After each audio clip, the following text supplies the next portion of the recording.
రాకాలోకంకి స్వాగతం. ఈ కంటెంట్ మీకు నచ్చినట్టయితే లైక్ చేయండి, మీ బంధుమిత్రులకి షేర్ చేయండి. ఇప్పటి వరకు సబ్స్క్రైబ్ చేసుకోకపోతే సబ్స్క్రైబ్ బటన్ని నొక్కండి, అదేవిధంగా బెల్ ఐకాన్ కూడా తప్పనిసరిగా నొక్కండి. జై హింద్ మిత్రులారా. గిరిజన ప్రధాన రాష్ట్రమైనటువంటి ఛత్తీస్గఢ్లో క్రైస్తవ మతాన్ని వీడి హిందూ ధర్మంలోకి తిరిగి రావడం, పునరాగమనం లేదా ఘర్వాపసి చాలా జోరుగా నడుస్తోంది. వందల సంఖ్యలో వనవాసులు మళ్ళీ పూర్వపురుషుల ధర్మంలోకి తిరిగి వస్తున్నారు. అక్కడ ఉన్నటువంటి జష్పూర్ నగర్ మహారాజా అయినటువంటి దిలీప్ సింహ జుదేవ్ ఈ కార్యక్రమాన్ని మొదట ప్రారంభించారు. ఆయన స్వయంగా వనవాసి రాజు. ఆయన వనవాసి సముదాయానికి చెందిన వాళ్ళు క్రైస్తవాన్ని వీడి హిందూ ధర్మంలోకి వస్తే వాళ్ళ కాళ్లను కడిగి ఆ నీళ్లను నెత్తి మీద చల్లుకుని వాళ్ళని హిందూ ధర్మంలోకి స్వాగతించేవారు. ఆయన కుమారుడు కూడాను, ఆయన చనిపోయిన తర్వాత ఆయన కుమారుడు ఇప్పుడు జష్పూర్ నగర్కి రాజుగా ఉన్నారు. ఆయన కూడా ఇదే పరంపరను కొనసాగిస్తున్నారు. కేవలము వివిధ కారణాల వల్ల, ప్రలోభన వల్ల, మోసం వల్ల, లేకపోతే భయపెట్టడం వల్ల, లేకపోతే ఏదైనా ఆశ చూపించడం వల్ల, వివిధ కారణాల వల్ల క్రైస్తవ మతాన్ని స్వీకరించినటువంటి అమాయక వనవాసులకు వాళ్ళ పూర్వపురుషుల ధర్మంలోకి తిరిగి రావాలని భావించినప్పుడు ఆయన కూడాను, ప్రభాత్ సింగ్ జుదేవ్, ఆయన కూడాను వాళ్ళ పాదాలను కడిగి మళ్ళీ హిందూ ధర్మంలోకి ఆహ్వానిస్తున్నారు. ఇప్పుడు మరొక బీజేపీ ఎమ్మెల్యే కూడాను ఇది చాలా పెద్ద ఎత్తున చేయటం మొదలుపెట్టారు.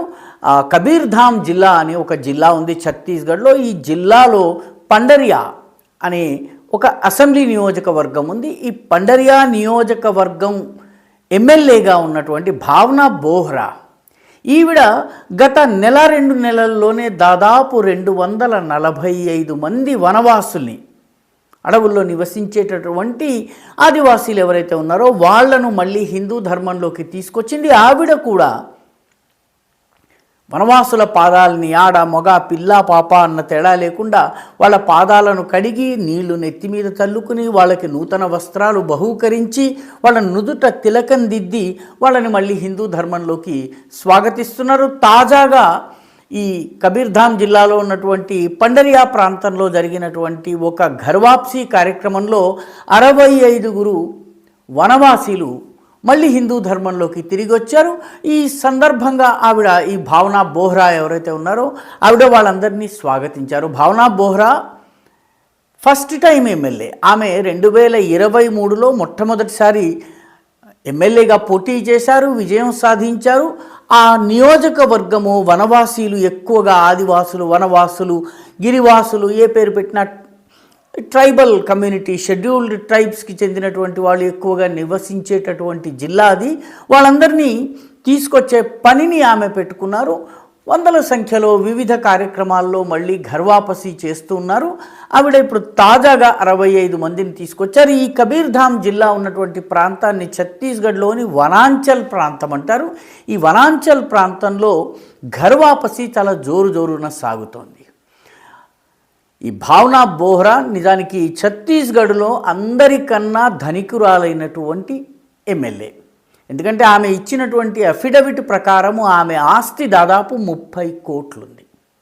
మన దక్షిణ భారతదేశంలో ముఖ్యంగా బాగా చదువుకున్నామని చెప్పుకునేటటువంటి తెలుగు రాష్ట్రాలు, కర్ణాటక, తమిళనాడులో ఎమ్మెల్యేలు 100 కోట్లకు తూగడం అనేది ఉంది. బాగా చదువుకున్నాం కాబట్టి బాగా ఎక్కువ డబ్బులు తీసుకోవడము, బాగా డబ్బున్న వాళ్ళు మాత్రమే రాజకీయంలోకి రావడం జరుగుతుంది. ఉత్తర భారతదేశంలో అంతగా ప్రజలు చదువుకోలేదు కాబట్టి 30 కోట్లు 40 కోట్లు ఉన్న వాళ్ళే అత్యంత ధనవంతులు అవుతారు. కాబట్టి ఈ భావనా బోహ్రా కూడాను కేవలం 30 crores ఆమె ఆస్తి.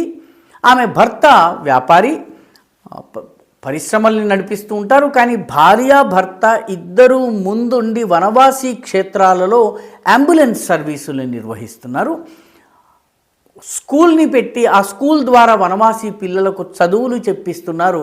వీళ్ళు వనవాసీ ప్రాంతాలకు వెళ్ళి మోసం ద్వారా, ప్రలోభన ద్వారా, ఆశ చూపడం ద్వారా, లేకపోతే రోగాలు నయమవుతాయని చెప్పి నమ్మబలకడం ద్వారా, లేకపోతే మతం మారకపోతే చంపేస్తామన్నటువంటి బెదిరింపుల వల్ల క్రైస్తవులైనటువంటి వాళ్లను మళ్ళీ హిందూ ధర్మంలోకి తీసుకొస్తున్నారు. ఈ సందర్భంగా కార్యక్రమం జరుగుతూ ఉండగా పత్రికా విలేకరులు వెళ్ళి ఆ వనవాసులందరినీ అడిగారు. వనవాసులందరూ కూడాను పేదరికం వల్ల, ఉపాధి లేకపోవడం వల్ల, తమ పిల్లల చదువులకి డబ్బు సమకూరుస్తామన్నటువంటి మాటలు విని తాము క్రైస్తవంలోకి వెళ్ళాము.